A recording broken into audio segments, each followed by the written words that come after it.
Hi hello दोस्तों, नमस्कार, प्रणाम। आप सब कैसे हैं? उम्मीद है कि आप सब अच्छे हैं।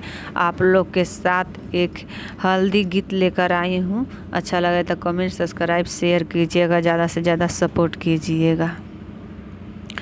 पूछेला कवन पापा अपने धनी से लाल, कैसे कैसे चढ़ी सिया जानकी पर हरदिया लाल।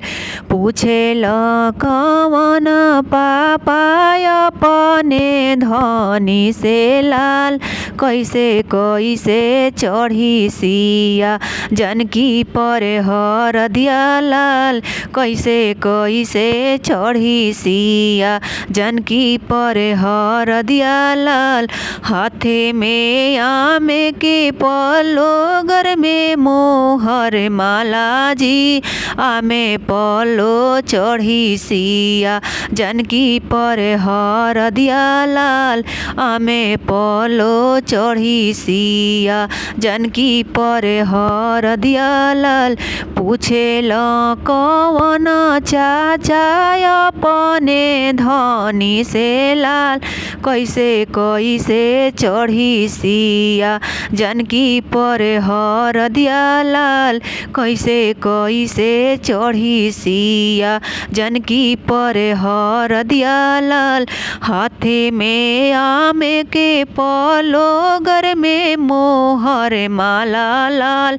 आमे पलो चढ़ी सिया जानकी पर हरदिया लाल। आमे पलो चढ़ी सिया जानकी पर हरदिया लाल। पूछेला कवन भैया अपने धनी से लाल। पूछेला कवन भैया अपने धनी से लाल। कैसे कैसे चढ़ी धनी सिया जानकी पर हरदिया लाल। कैसे कैसे चढ़ी सिया जानकी पर हरदिया लाल।